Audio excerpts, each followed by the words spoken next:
Where is the Ark of the Covenant? Was it hidden deep beneath the Temple Mount, spirited away to Ethiopia, or lost forever in the deserts of Sinai?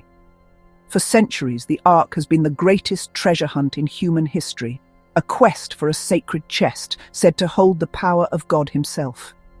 Legends speak of golden cherubim, thunderous miracles, and armies brought to their knees. Some claim the Ark granted invincibility. Others whisper that it was too dangerous even for the righteous to touch. Explorers, kings, and dreamers have scoured the earth, chasing rumors of its last resting place. But what if the real mystery of the Ark was never just about where it was hidden, but what it has always been trying to reveal? What if its treasures, the manna, the rod, the tablets, were not only sacred artifacts, but keys to a deeper story written into the very foundation of our existence? Today we will follow the ancient trail through scripture, through symbol, and through the mystery itself. The Ark is real, and its greatest secrets are closer than you think. Take a jar and put an omer of manna in it, then place it before the Lord to be kept for the generations to come. Exodus 16, verse 33. At the heart of the Ark, before a word of law was etched in stone, before any rod had blossomed with divine authority, rested a humble vessel filled with manna. It reminds us of a profound truth. Divine wisdom begins not in command, nor even in authority, but in the simple, unconditional provision of life itself. The manna symbolized God's perpetual care, an ever-present reminder that without sustenance, neither law nor authority can hold meaning.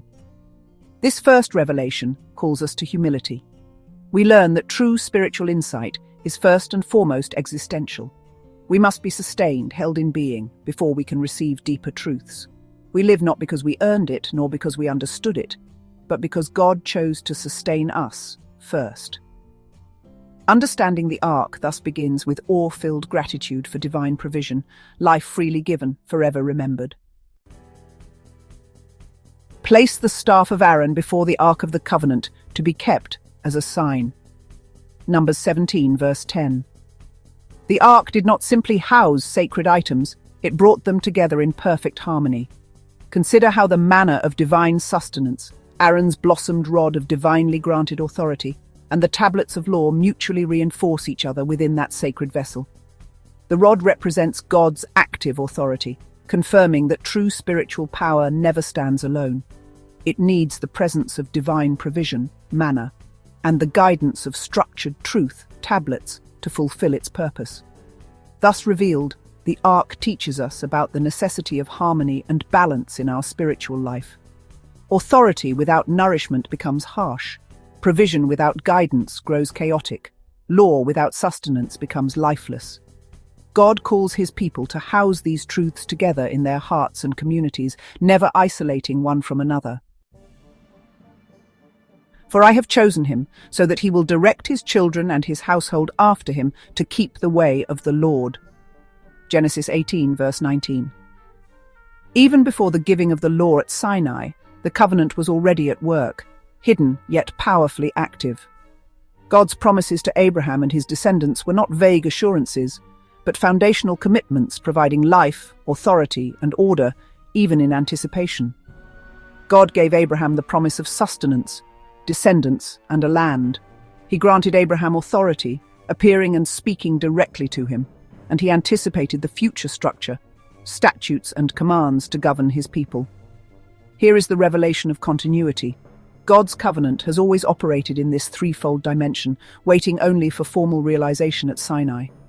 The Ark reveals to us that divine logic is eternal, slowly unveiling itself through human history.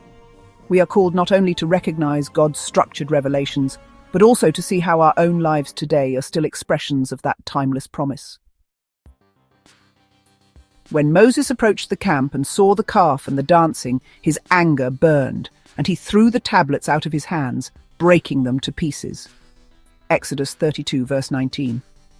When Moses shattered the stone tablets, he revealed a profound truth. Rejection of God's structure leads inevitably to collapse in provision and authority. The broken tablets symbolize how quickly life itself, the daily manna, and legitimate spiritual authority, the rod, can disintegrate when we neglect divine order. Rebellion is never isolated. It cascades tragically through every aspect of spiritual life. Thus, the Ark's revelation at this stage is cautionary.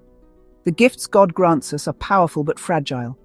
Misuse of authority, rejection of structured guidance, or a spirit of ingratitude toward provision brings chaos and suffering. God calls us to vigilance, reminding us through the memory of broken tablets that obedience and trust maintain the very fabric of our existence.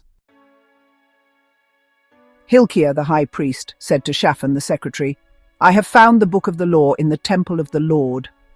2 Kings 22 verse 8. There came a time when the law was lost, forgotten by those it was meant to guide. Yet its rediscovery restored everything: authority, provision, and the rightful ordering of society. The Ark, though hidden from direct sight at this moment, revealed a deeper truth. Even after catastrophic spiritual failure, renewal and restoration remain possible. God's covenant endures even human forgetfulness. Here the Ark teaches us of God's infinite patience and enduring faithfulness. Like Hilkiah uncovering the law, we too can rediscover spiritual truths lost or forgotten in our own lives. Authority can be reaffirmed, sustenance renewed, and life reordered, if we dare to look carefully for what has been lost, restoring our relationship with God and one another. "This is the covenant I will make. I will put my law in their minds and write it on their hearts." Jeremiah 31 verse 33. Jeremiah's prophetic insight transforms the Ark's message. No longer does the Ark simply contain external objects, manna, rod, tablets, as physical tokens. Now these sacred realities become internalized, embedded deeply within each believer's heart and mind. Life's sustenance is recognized inwardly, authority is internalized as spiritual virtue, and law becomes inseparable from one's very identity. The revelation here is transformative. We learn that spiritual maturity requires internalizing God's gifts. Authority becomes integrity, law becomes inner wisdom, and manna becomes grateful dependence. No external reminders are necessary once these truths are part of who we are. God calls us to this profound inner integration, to live out covenantal truth, not merely by obedience to external rules, but by natural expression of a changed heart. Take this book of the law and place it beside the ark of the covenant of the Lord your God. There it will remain as a witness against you. Deuteronomy 31, verse 26.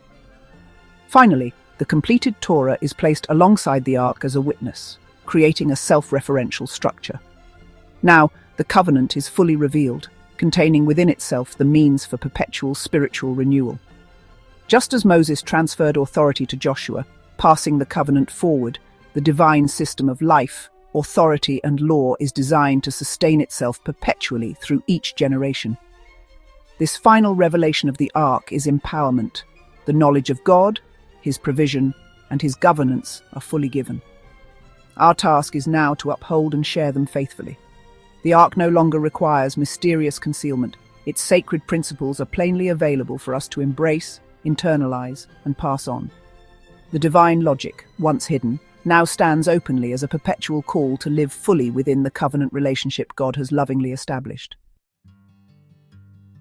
The Ark was never meant to be a relic hidden in the shadows of history. It is a living covenant, calling across time to every soul willing to listen. The manna still falls where lives are sustained by unseen grace. The rod still blossoms wherever righteous authority is humbly wielded. The law is still written, not on stone but on living hearts that dare to be shaped by divine hands. The Ark's power is no longer locked behind temple veils or buried under lost sands. It lives wherever the sacred pattern is honored, wherever life is nurtured, authority is purified, and truth is courageously lived. You, the bearer of God's covenant within you, now carry the thunder that once shook mountains and toppled kingdoms. The world stands again at a crossroads between chaos and covenant. To walk with the Ark today is to step into the storm with calm authority, to offer manna to the starving, to hold up the rod of truth against the darkness, to bear the law not as a burden but as a beacon.